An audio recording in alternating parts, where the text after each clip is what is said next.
जय श्री कृष्णा। आज गुरुवार के दिन आइए सुनते हैं गुरुवार व्रत कथा। देवगुरु बृहस्पति को बुद्धि और शिक्षा का कारक माना जाता है। गुरुवार को बृहस्पति देव की पूजा करने से धन, विद्या, मान सम्मान, प्रतिष्ठा और कई अन्य मनोवांछित फल की प्राप्ति होती है।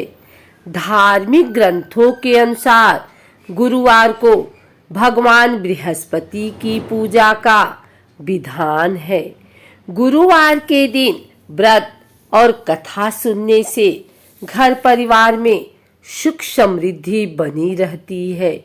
आइए जानते हैं गुरुवार व्रत कथा के बारे में।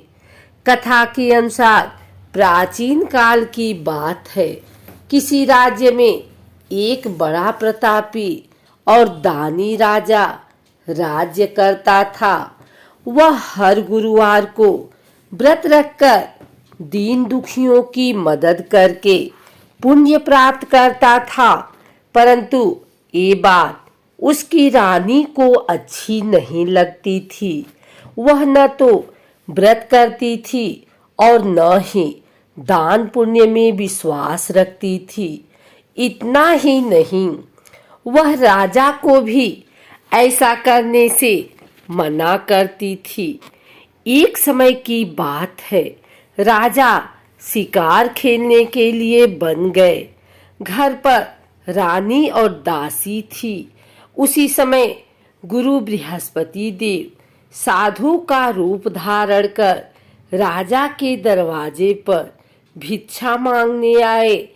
साधु ने जब रानी से भिक्षा मांगी तो वह कहने लगी, हे साधु महाराज, मैं इस दान और पुण्य से तंग आ गई हूँ। आप कोई ऐसा उपाय बताएं जिससे कि सारा धन नष्ट हो जाए और मैं आराम से रह सकूं। इतना सुनकर बृहस्पति देव ने कहा, हे देवी, तुम बड़ी विचित्र हो। संतान और धन से कोई दुखी होता है। अगर अधिक धन है तो इसे शुभ कार्यों में लगाओ। कुंवारी कन्याओं का विवाह कराओ। विद्यालय और बाग बगीचे का निर्माण कराओ, जिससे तुम्हारा दोनों लोग सुधरे। परंतु धन की आवश्यकता नहीं है, जिसे मैं दान दूं और जिसे संभालने में मेरा सारा समय नष्ट हो जाए। तब साधु ने कहा, अगर तुम्हारी ऐसी इच्छा है तो मैं जैसा तुम्हें बताता हूँ तुम वैसा ही करना। गुरुवार के दिन तुम घर को गोबर से लिपना, अपने बालों को पीली मिट्टी से धोना, राजा से हजामत बनाने को कहना, भोजन में मांस मदिरा का प्रयोग करना, कपड़े धोबी के यहाँ धुलने देना। इस प्रकार 7 बृहस्पतिवार करने से तुम्हारा समस्त धन नष्ट हो जाएगा। इतना कहकर साधु के रूप में बृहस्पति देव अंतर ध्यान हो गए। साधु के अनुसार कई बातों को पूरा करते हुए रानी को केवल 3 बृहस्पतिवार ही बीते थे कि उसकी समस्त धन संपत्ति नष्ट हो गई। भोजन के लिए राजा का परिवार तरसने लगा।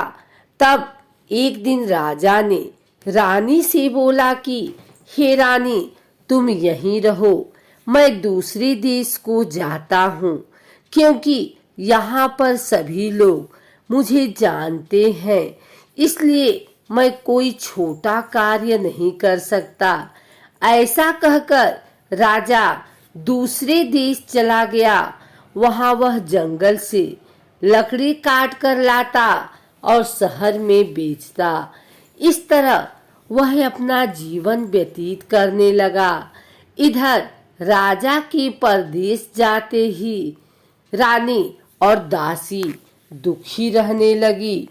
एक बार जब रानी और दासी को 7 दिन तक बिना भोजन के रहना पड़ा तो रानी ने अपनी दासी से कहा, हे दासी, पास के ही नगर में मेरी बहन रहती है, वह बड़ी धनवान है, तू उसके पास जा और कुछ ले आ ताकि थोड़े बहुत गुजर बसर हो जाए।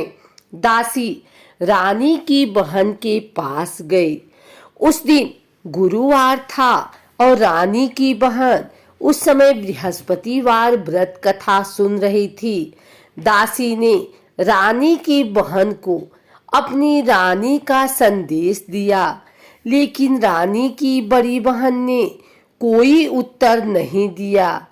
जब दासी को रानी की बहन से कोई उत्तर नहीं मिला तो वह बहुत दुखी हुई और उसे क्रोध भी आया। दासी ने वापस आकर रानी को सारी बात बता दी। ये सुनकर रानी ने अपने भाग्य को कोसा।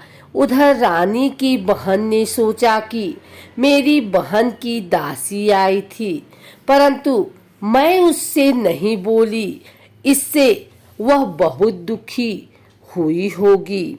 कथा सुनकर और पूजा समाप्त करके वह अपनी बहन के घर आई और कहने लगी कि हे बहन, मैं बृहस्पतिवार का व्रत कर रही थी, तुम्हारी दासी मेरे घर आई थी, परंतु जब तक कथा होती है तब तक न तो उठते हैं और न ही बोलते हैं, इसलिए मैं नहीं बोली। बताओ दासी क्यों आई थी? रानी बोली, बहन, तुमसे क्या छिपाऊं, हमारे घर में खाने तक को अनाज नहीं है। ऐसा कहते कहते रानी की आंखें भर आई।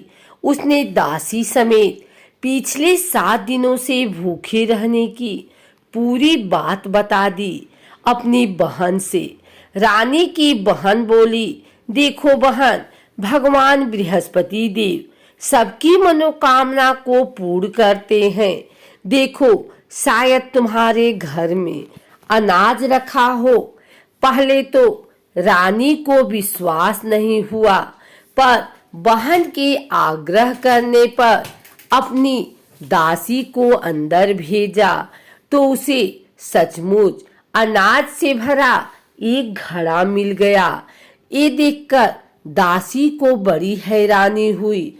दासी रानी से कहने लगी, हे रानी, जब हमको भोजन नहीं मिलता तो हम व्रत ही तो करते हैं, इसलिए क्यों न इनसे व्रत और कथा की विधि पूछ ली जाए ताकि हम भी व्रत कर सकें। तब रानी ने अपनी बहन से बृहस्पतिवार व्रत के बारे में पूछा। उसकी बहन ने बताया, बृहस्पतिवार के व्रत में चने की दाल और मुनक्का केले की जड़ में अर्पित करें तथा दीपक जलाएं। व्रत कथा सुने और पीला भोजन ही करें। इससे बृहस्पति देव और भगवान विष्णु प्रसन्न होते हैं। व्रत और पूजा की विधि बताकर रानी की बहन अपने घर को लौट गई। 7 दिन के बाद जब गुरुवार आया तो रानी और दासी ने व्रत रखा।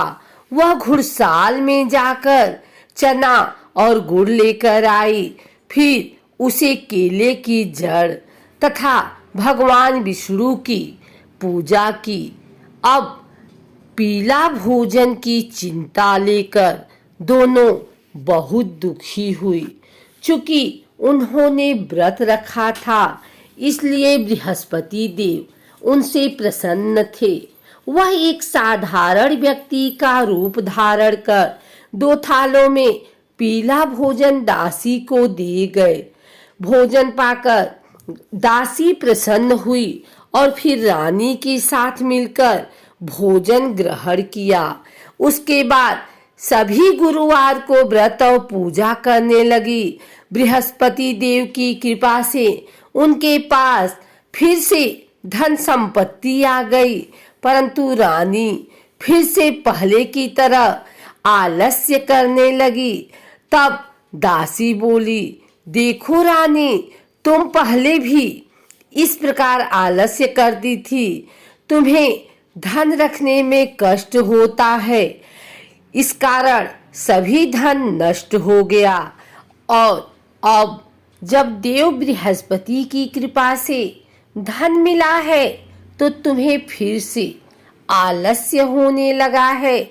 रानी को समझाते हुए दासी कहती है कि बड़ी मुसीबतों के बाद हमने ये धन पाया है, इसलिए हमें दान पुण्य करना चाहिए, भूखों को भोजन कराना चाहिए और धन को शुभ कार्यों में खर्च कर देना चाहिए। इससे तुम्हारे कुल का यश बढ़ेगा, स्वर्ग की प्राप्ति होगी और पितृ प्रसन्न होंगे। दासी की बात मानकर रानी अपना धन शुभ कार्यों में खर्च करने लगी। इससे पूरे नगर में उसका यश फैलने लगा। बृहस्पतिवार व्रत कथा के बाद श्रद्धा के साथ आरती करनी चाहिए। इसके बाद प्रसाद बांटकर उसे ग्रहण करना चाहिए।